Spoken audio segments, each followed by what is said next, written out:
नमस्कार प्यारे मित्रों, आप सभी का हमारे YouTube चैनल जीईपी फाउंडेशन में फिर से स्वागत है।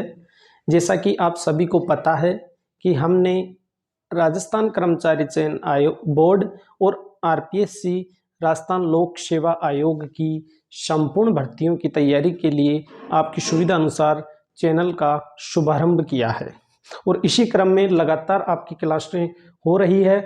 और अब तक हमने अजमेर का इतिहास पढ़ लिया, रणथंभौर का इतिहास पढ़ लिया और आज अपन चालू करेंगे जालोर के इतिहास को।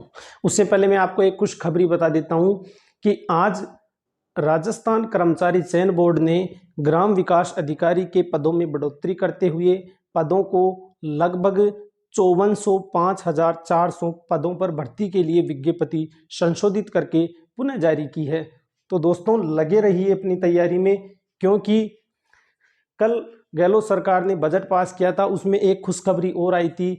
पहले 2004 के बाद जितने भी कर्मचारी थे उनकी पेंशन सेवाएं बंद कर दी गई थी, लेकिन बजट में पुनः पेंशन दिए जाने की घोषणा कर दी गई है। तो सरकारी नौकरी का बहुत ही महत्व हो गया है। तो दोस्तों लगातार तैयारी करते रहिए। 2022 का साल ऐसा साल है जिसमें बहुत सी वैकेंसियां आ रही है, तो कहीं ना कहीं सेट हो जाइए। तो चलिए अपन चालू करते हैं आज अपना जालोर का इतिहास।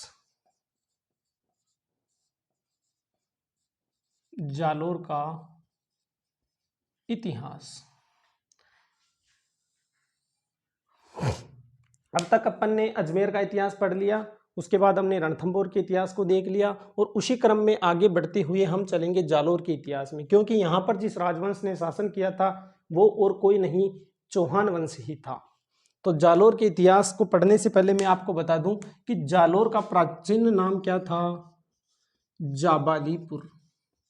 जालोर का प्राचीन नाम जाबालीपुर था। जो वर्तमान में जालोर जिला है, यहाँ पर पुराने काल में एक रियासत हुआ करती थी जिसका नाम था जाबालीपुर। यहाँ पर आरंभ में शासन किया था प्रतिहारों ने। आरंभ में किसने शासन किया था? प्रतिहारों ने। आरंभ में शासन किया था प्रतिहारों ने। प्रतिहारों में एक शासक हुआ था। प्रतिहारों का एक शासक हुआ था जिसका नाम था नागभट्ट प्रथम। जालोर का प्राचीन नाम जाबालीपुर था। यहाँ पर पहले प्रतिहारों का शासन था। प्रतिहारों में एक शासक हुआ था जिसका नाम था नागभट्ट प्रथम। इस नागभट्ट प्रथम ने जालोर दुर्ग का निर्माण करवाया था। जालोर दुर्ग का निर्माण किसने करवाया? नागभट्ट प्रथम ने क्या करवाया? जालोर दुर्ग का निर्माण। जालोर दुर्ग का निर्माण किसने करवाया? प्रतिहार शासक नागभट्ट प्रथम ने जालोर दुर्ग का निर्माण करवाया। प्रतिहारों के बाद में यहाँ पर परमारों का शासन रहा। प्रतिहारों के बाद में यहाँ पर परमारों का शासन रहा। परमारों का शासन रहा। जालोर का प्राचीन नाम जाबालीपुर था। आरंभ में यहाँ पर शासन करने वाले शासक का नाम था प्रतिहार वंश। इन प्रतिहार वंशों में एक शासक था जिसका नाम था नागभट्ट प्रथम। नागभट्ट प्रथम ने जालोर दुर्ग का निर्माण करवाया और प्रतिहारों के बाद में यहाँ पर जिस वंश का शासन रहा वो थे परमार। बाद में यहाँ पर चौहानों का शासन रहा। परमारों के बाद में यहाँ पर कौन सा वंश आ जाता है? चौहान वंश। परमारों के बाद में कौन सा वंश आ गया? चौहान वंश। जब यहाँ पर चौहान वंश शासन करने आता है तब जालोर दुर्ग का निर्माण उससे पहले ही किसने करवा दिया था? नागभट्ट प्रथम ने। तथा इस जालोर दुर्ग का एक अन्य नाम था जिसका नाम था स्वर्णगिरी। स्वर्णगिरी। कल मैंने आपको बताया था गिरी दुर्ग उस दुर्ग को बोलते हैं जो किस पे रहता है? पहाड़ी के ऊपर। जो दुर्ग पहाड़ों पर बना होता है उसे गिरी दुर्ग कहते हैं। तो स्वर्णगिरी जालोर दुर्ग था, इसका नाम स्वर्णगिरी था, यानी कि ये पर्वत पर बना हुआ था। तो दोस्तों ये किस पर्वत पे बना हुआ था? 56 के पहाड़। 56 के पहाड़ों में कोई पर्वत था जो जालोर बाड़मेर की तरफ विस्तृत है, वहां पर ये बना हुआ था। एक नाम और था जालोर दुर्ग का, जो नाम था सोनगढ़ दुर्ग। सोनगढ़ दुर्ग, सोनगढ़ दुर्ग भी जालोर दुर्ग का अन्य नाम था।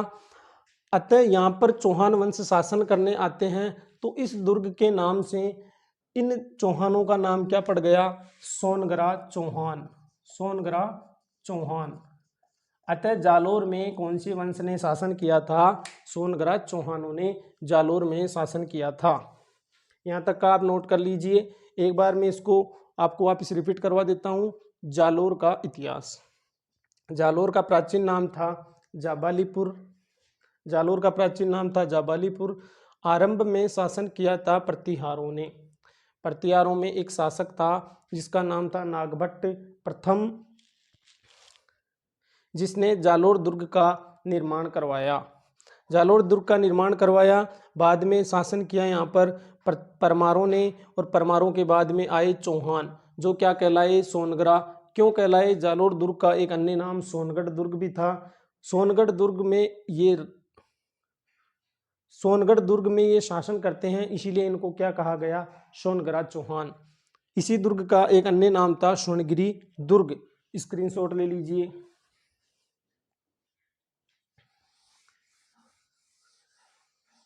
सोनगरा चौहान यहाँ पर शासन करते हैं। अब आगे देखिए क्या होता है। यहाँ पर कौन प्रथम शासक आता है, किसके काल में यहाँ पर साम्राज्य का विस्तार होता है, किसके काल में नहीं होता है, कौन किससे युद्ध करता है, ये सारी घटनाएं अब हम आगे पढ़ेंगे। जालोर में चौहान वंश की स्थापना। जालोर में चौहान वंश की स्थापना कीर्तिपाल ने की। जालोर में चौहान वंश की स्थापना कीर्तिपाल ने की। कब की? 1182 में। जालोर में चौहान वंश की स्थापना कीर्तिपाल ने की 1182 में। इस कीर्तिपाल को एक उपाधि थी। कीर्तिपाल को एक उपाधि थी जिसका नाम था राजेश्वर। कीर्तिपाल को एक उपाधि थी जिसका नाम था राजेश्वर। ये उपाधि किसकी थी? कीर्तिपाल की। इसका उल्लेख कहाँ मिलता है? इसका उल्लेख मिलता है सुंदा पर्वत लेख में।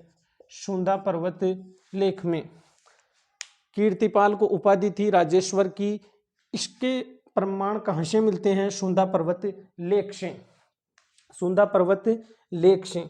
जालोर में कीर्तिपाल ने 1182 में चौहान वंश की स्थापना कर दी। कीर्तिपाल को एक अन्य उपाधि थी, जो थी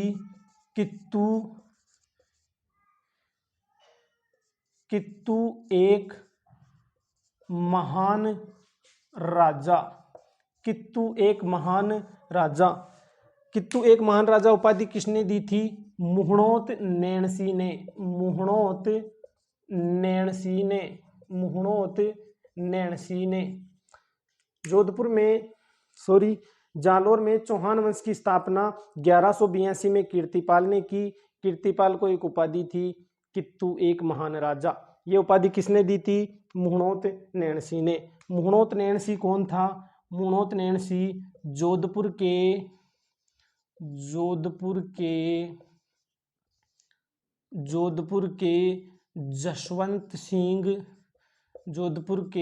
जसवंत सिंह का क्या था? दीवान था। जोधपुर के जसवंत सिंह का क्या था? दीवान था। जोधपुर के जसवंत सिंह का दीवान था। तथा इस मुहणोत नैणसी के दो ग्रंथ थे। मुहणोत नैणसी के दो ग्रंथ थे। एक था मारवाड़ प्रगनारी विगत और दूसरा था मुहणोत नैणसी ख्यात। मुहणोत नैणसी के ग्रंथ था। एक का नाम था मारवाड़ परगनारी विगत। इस मारवाड़ परगनारी विगत को क्या कहते थे? इसका एक अन्य नाम क्या था? इसका अन्य नाम था राजस्थान का गजेटियर। राजस्थान का गजेटियर। मुणोत नैन सिंह जोधपुर के जसवंत सिंह का दीवान था, जिन्होंने जालोर के चौहान वंश के संस्थापक कीर्तिपाल को एक उपाधि दी थी कि तू एक महान राजा। मुणोत नैन सिंह के ग्रंथ थे दो, एक मारवाड़ प्रगनारी विगत, जिसका अन्य नाम था राजस्थान का गजेटियर। दूसरा ग्रंथ था मुहणोत नैणसीरी ख्यात। मुहणोत नैणसीरी ख्यात, और ख्यात का अर्थ होता है बात। मुहणोत नैणसीरी ख्यात, ख्यात का अर्थ होता है बात। इस मुहणोत नैणसी को राजपुताने का अबुल फजल भी कहा जाता है। अबुल फजल कहा जाता है। मुहणोत नैणसी को राजपुताने का अबुल फजल कहा जाता है। और ये राजपुताने का अबुल फजल किसने कहा था? एक व्यक्ति था जयपुर का, जिसका नाम था मुंशी देवी प्रसाद। मुंशी देवी प्रसाद ने मुहणोत नैणसी को राजपुताने रा अबुल फजल कहा। किसने कहा था? जयपुर निवासी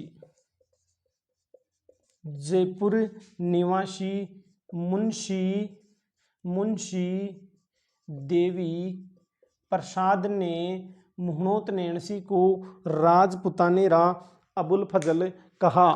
तो देखो, राजपुताने रा अबुल फजल मुहणोत नैणसी को कौन कहता है? जयपुर निवासी मुंशी देवी प्रसाद। यहाँ तक अपन ने पढ़ लिया, एक बार रिवीजन कर लीजिए। मुहणोत नैणसी के ग्रंथ थे दो, एक का नाम था मारवाड़ प्रगनारी विगत। इस मारवाड़ प्रगनारी विगत को राजस्थान का गजेटियर भी कहते हैं। दूसरा था मुहणोत नैणसीरी ख्यात। मुहणोत नैणसीरी ख्यात, और ख्यात का अर्थ होता है बात। मुहणोत नैणसी को जयपुर निवासी मुंशी देवी प्रसाद ने राजपुताने रा अबुल फजल कहा। यहां तक का काम हो गया। अब आगे देखिए,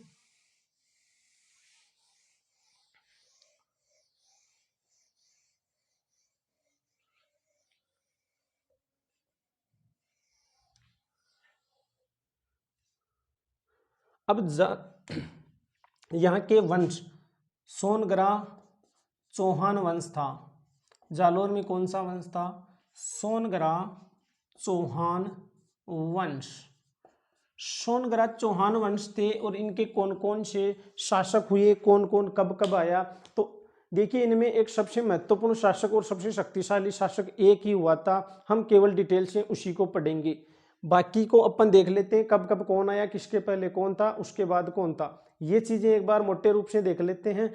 बाकी पढ़ना अपन को केवल एक ही है, जहां से एग्जाम में क्वेश्चन पूछा जाता है। देखिए दोस्तों, आपको मैं एक बात बता दूं, पढ़ने के लिए बहुत सारी पढ़िए किताबें, और मैटर भी खूब है, लेकिन अपने को यहाँ ज्यादा पढ़ेंगे तो कुछ काम भी नहीं आएगा। पढ़ना उतना ही है जो अपने एग्जाम में पूछा जाता है। तो एग्जाम में क्वेश्चन केवल कन्नड़ देव से ही आते हैं, कन्नड़ देव। तो एक बार अपन सबसे पहले ये देख लेते हैं, पहला शासक कौन हुआ, कन्नड़ देव का नंबर कब आया। तो सबसे पहले देखिए, एक कीर्ति समर उदय और चौसा। ये क्या है? ये जालोर में सोनगरा चौहानों का क्रम है। कीर्ति का मतलब हो गया कीर्तिपाल। कीर्ति का मतलब हुआ कीर्तिपाल। कीर्तिपाल के बाद में आता है समर सिंह।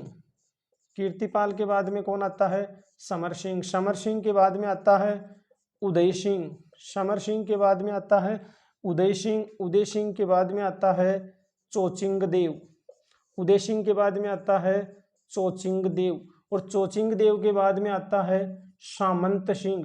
सामंत सिंह, और सामंत सिंह के बाद में आता है कन्नड़ देव। सामंत सिंह के बाद में कौन आता है? कन्नड़ देव। सबसे पहले कीर्तिपाल, कीर्तिपाल के बाद में समर सिंह, समर सिंह के बाद उदय सिंह, उदय सिंह के बाद में चोचिंग देव, चोचिंग देव के बाद में सामंत सिंह और सामंत सिंह के बाद में कान्नड़ देव, कान्नड़ देव के बाद में आता है वीरम देव।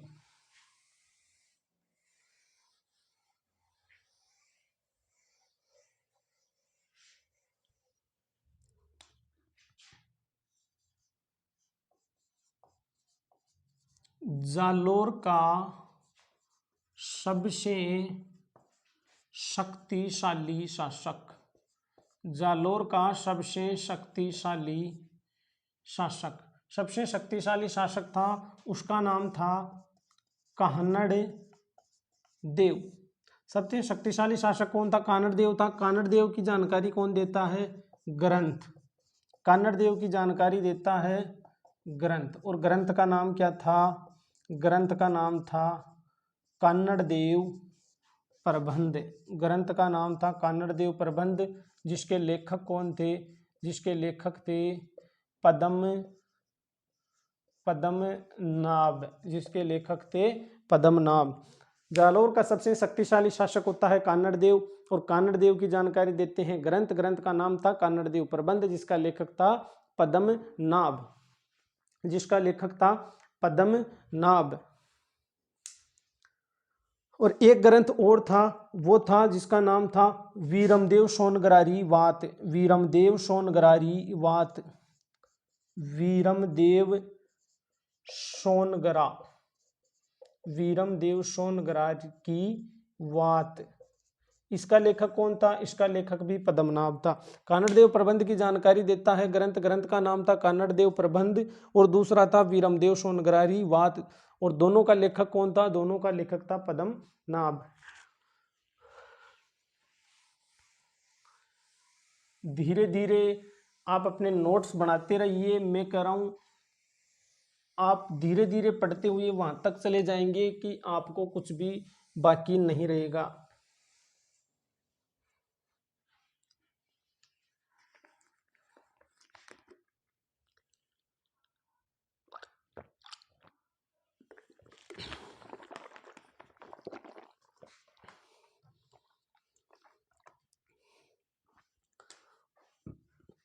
अब देखिए, जो जालोर के चौहान थे, जालोर के चौहानों की कुल देवी, जालोर के चौहानों की कुल देवी, कुल देवी कौन थी?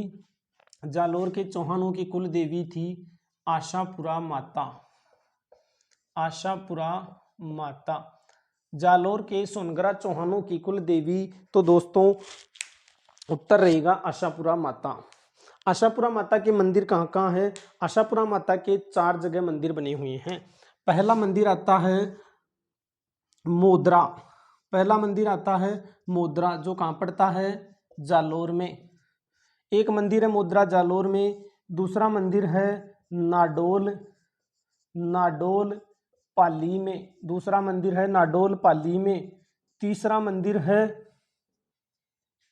पोकरण जैसलमेर में। तीसरा मंदिर कहाँ है? पोकरण जैसलमेर में। और चौथा मंदिर है जो है जूना, जूना पतरासर, जूना पतरासर कहाँ पर है? बाड़मेर में। जूना पतरासर कहाँ पर है? बाड़मेर में। जालोर के सोनगरा चौहानों की कुल देवी, और कुल देवी कौन है? आशापुरा माता। आशापुरा माता का मंदिर है, पहला मंदिर है मोदरा जालोर में, दूसरा है नाडोल पाली में, और तीसरा मंदिर है पोकरण जैसलमेर में, और चौथा मंदिर है जूना पतरासर बाड़मेर में। तो चारों मंदिर याद रहने चाहिए। ये किनकी कुल देवी थी? जालोर के सोनगरा चौहानों की। अब देखिए, जो जालोर का सबसे शक्तिशाली शासक हुआ था कान्नड़ देव। अब कान्नड़ देव से अपन शुरुआत कर देते हैं। कान्नड़ देव, देखिए जालोर में था कान्नड़ देव। जालोर में कौन था? कान्नड़ देव। और कान्नड़ देव जालोर का शासक था। उस समय दिल्ली का सुल्तान कौन था? दिल्ली का सुल्तान था अलाउद्दीन खिलजी। कब था? 1296 से 1316 तक दिल्ली का सुल्तान कौन था? अलाउद्दीन खिलजी। जालोर में शासक था कानड़ देव, समकालीन दिल्ली का सुल्तान था अलाउद्दीन खिलजी 1296 से 1316 तक। अब क्या होता है, कानड़ देव के पिता का नाम था, कानड़ देव के पिता का नाम था सामंत सिंह, सामंत सिंह। कानड़ देव के पिता का नाम सामंत सिंह था और ये सामंत सिंह के समय इन्होंने क्या किया, ये अलाउद्दीन खिलजी, सामंत सिंह के समय अलाउद्दीन खिलजी और अलाउद्दीन खिलजी के साथ में इनसे पहले शासक था जलालुद्दीन खिलजी, दोनों ने 2 बार आक्रमण किए, दोनों ने 2 बार आक्रमण किए, लेकिन ये फिर भी आक्रमणों में क्या रहे, असफल रहे, आक्रमणों में असफल रहे तथा सामंत सिंह ने 1296 में शासक बनाया, किसको, 1296 में शासक बना दिया कानड़ देव को। तो जालोर का नया शासक कौन बन गया, कानड़ देव। कानड़ देव के पिता का नाम क्या था, सामंत सिंह, जिन्होंने 1296 में ही राजगद्दी किसको सौंप दी, कानड़ देव को। इस सामंत सिंह पे अलाउद्दीन खिलजी और जलालुद्दीन खिलजी ने दोनों ने आक्रमण किए थे, लेकिन दोनों ही इसको पराजित नहीं कर पाए थे।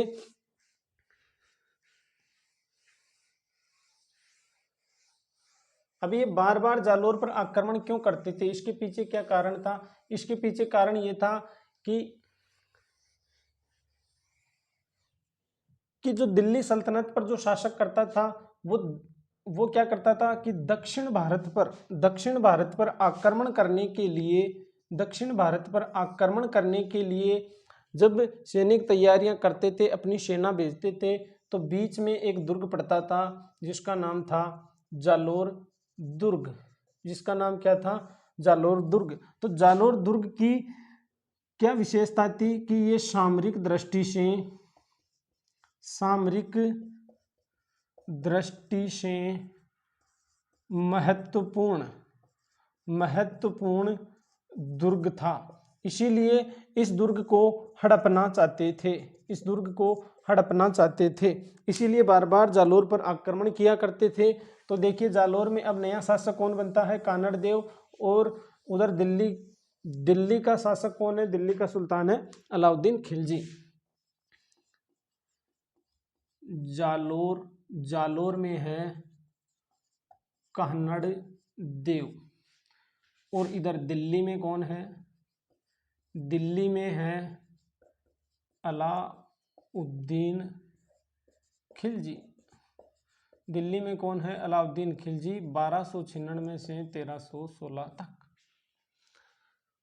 अब ये क्या करता है, अलाउद्दीन खिलजी जालोर दुर्ग पर आक्रमण के लिए एक सेनापति के नेतृत्व में सेना भेजता है कि जाइए और जालोर दुर्ग को नष्ट कर दीजिए और मेरे हवाले कर दीजिए।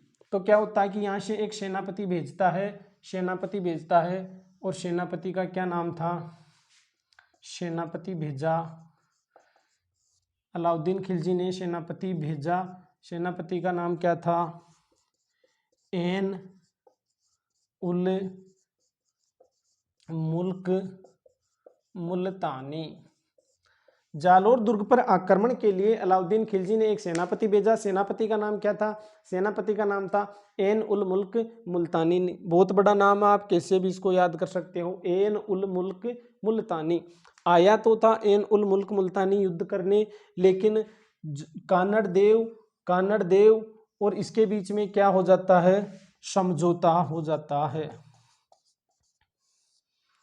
समझौता हुआ और दोनों के बीच में क्या हो गई, संधि हो गई, दोनों के बीच में क्या हुई, संधि हुई। तो अपनी सेना को लेकर वापस लौट रहा था, इसके साथ में कानड़ देव का बेटा था जिसका नाम था वीरमदेव। वीरमदेव को अलाउद्दीन खिलजी के दरबार में भेज देता है, किसके साथ, एन उल मुल्क मुल्तानी के साथ। अब वीरमदेव को अलाउद्दीन खिलजी के दरबार में नियुक्त कर दिया, किसने, कानड़ देव ने, और दोनों के बीच में युद्ध नहीं हुआ, संधि हो गई, तो कोई जनहानि नहीं हुई। अब आगे देखिए क्या होता है, अब ये अलाउद्दीन खिलजी के दरबार में नियुक्त होता है। अलाउद्दीन खिलजी की एक पुत्री थी, अलाउद्दीन खिलजी की एक पुत्री थी जिसका नाम था फिरोजा, जिसका नाम था फिरोजा। अलाउद्दीन खिलजी की पुत्री थी जिसका नाम क्या था, जिसका नाम था फिरोजा। अब बताऊंगा फिरोजा की कहानी, थोड़ी सी तसल्ली रखिए।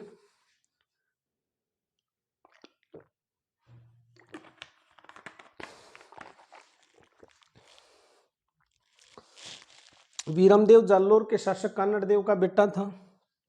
बड़ा हष्टपुष्ट और लंबा पूरा और बुट्टी फुल था। तो क्या होता है कि ये जो फिरोजा थी, इस फिरोजा के और वीरमदेव के हाय हेलो हुई। व्हाट्सएप पे धीरे धीरे इनकी चैटिंग होती है। हाय वीरमदेव, हाय फिरोजा, हेलो तुम कैसे हो, सब कुछ कहानियां धीरे धीरे क्या हो गया, धीरे धीरे इनकी मित्रता हो जाती है। धीरे धीरे मित्रता हुई और मित्रता प्रेम में परिवर्तित हो जाती है। मित्रता प्रेम में परिवर्तित हुई और बाद में बात कहाँ तक चली गई, शादी तक। फिरोजा कहती है वीरमदेव मैं तेरे से शादी करना चाहती हूँ। वीरमदेव ने मना कर दिया कि हमारे परिवार में पहले ऐसा कभी नहीं हुआ, मुझे पिताजी से पूछना पड़ेगा। शादी की जिद करती है और अपने पिता को कहती है कि मैं वीरमदेव से निकाह करना चाहती हूँ।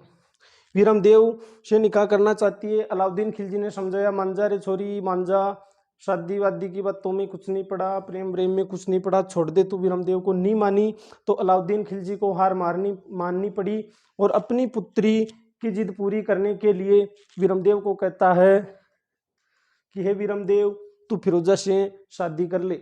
वीरमदेव डर गया और डरकर सीधा कहाँ पहुंच गया, अपने पिताजी के पास।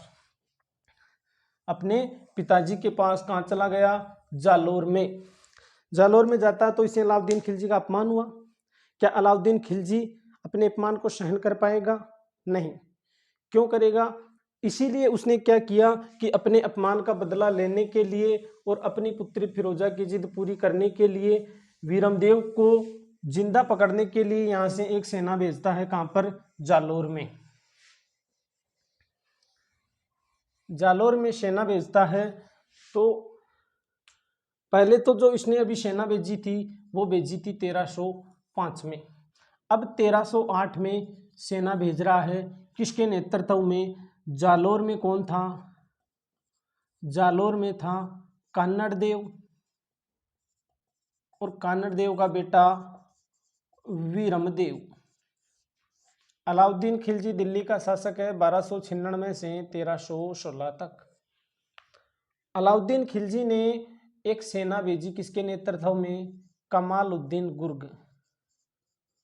कमालुद्दीन गुर्ग के नेतृत्व में 1308 में जालोर दुर्ग पर आक्रमण करने के लिए एक सेना भेजी। सेना कहाँ से गुजरती थी? सेना जाती थी सिवाना के दुर्ग से। सिवाना के दुर्ग से। ये सिवाना का दुर्ग कहाँ पड़ता है? ये सिवाना का दुर्ग पड़ता है बाड़मेर में। सिवाना का दुर्ग बाड़मेर में पड़ता है। सिवाना दुर्ग के बारे में कहा जाता है कि सिवाना दुर्ग क्या है? ये जालोर दुर्ग की कुंजी है। इसका उपनाम क्या था? जालोर दुर्ग की कुंजी।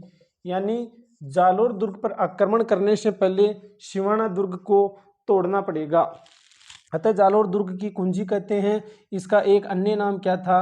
मारवाड़ के राजाओं की, मारवाड़ के राजाओं की शरण स्थली। मारवाड़ के राजाओं की शरण स्थली। मारवाड़ के राजाओं की शरण स्थली और जालोर दुर्ग की कुंजी। ये किसका उपनाम था? सिवाना दुर्ग का। सिवाना दुर्ग का उपनाम क्या था? मारवाड़ के राजाओं की शरण स्थली, जालोर दुर्ग की कुंजी। ये पहाड़ी पर बना हुआ था। पहाड़ी पर बना हुआ है, इसीलिए इसे क्या कहते हैं? गिरिदुर्ग। क्या कहते हैं? गिरिदुर्ग। इसका निर्माता कौन था? इसका निर्माता था वीर नारायण पंवार। वीर नारायण पंवार। वीर नारायण पंवार। ये दुर्ग 56 की पहाड़ियों 56 की पहाड़ियों 56 की पहाड़ियों में सबसे ऊंची पहाड़ी, सबसे ऊंची पहाड़ी जिसका नाम क्या था? हलदेश्वर पहाड़ी। हलदेश्वर पहाड़ी पर बना हुआ है। सिवाना का दुर्ग कहाँ बना हुआ है? 56 की पहाड़ियों में सबसे ऊंची पहाड़ी है जिसका नाम है हल्देश्वर की पहाड़ी, जहाँ पर सिवाना दुर्ग बना हुआ है। इस सिवाना दुर्ग को मारवाड़ के राजाओं की शरण स्थली और जालोर दुर्ग की कुंजी भी कहा जाता है। जालोर दुर्ग की कुंजी भी कहा जाता है। 1308 में क्या करता है? इस पर आक्रमण करता है, लेकिन इसको जीत नहीं पाता है। कौन? कमालुद्दीन गुर्ग, अलाउद्दीन खिलजी का सेनापति।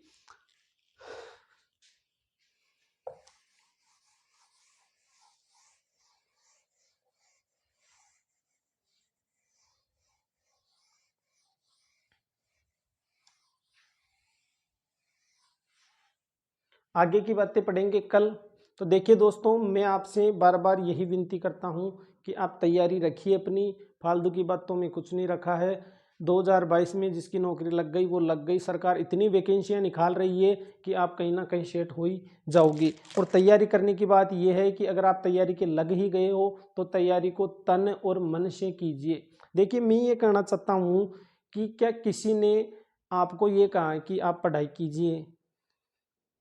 आप खुद के मन से पढ़ाई कर रहे हैं तो पढ़ाई ही कीजिए, और नहीं कर रहे हैं तो छोड़ दीजिए। कोई जबरदस्ती है क्या? नहीं है ना। तो बस मैं ये कहता हूँ, आप 8 घंटे डेली की सीटिंग लगा लीजिए। मैं कहता हूँ सफलता आपके कदम चूमेगी। तैयारी करिए, कुछ नहीं है। अच्छी अच्छी वैकेंसियाँ आ रखी है, जूनियर अकाउंटेंट की, राजस्थान एलडीसी की, हाईकोर्ट एलडीसी की, और आज संशोधित विज्ञप्ति 1-2 दिन में वनपाल वन रक्षक की भी आने वाली है दोबारा से। तो तैयारी में लगे रहिए। जय हिंद, जय जय राजस्थान। जुड़े रहिए हमारे यूट्यूब चैनल से।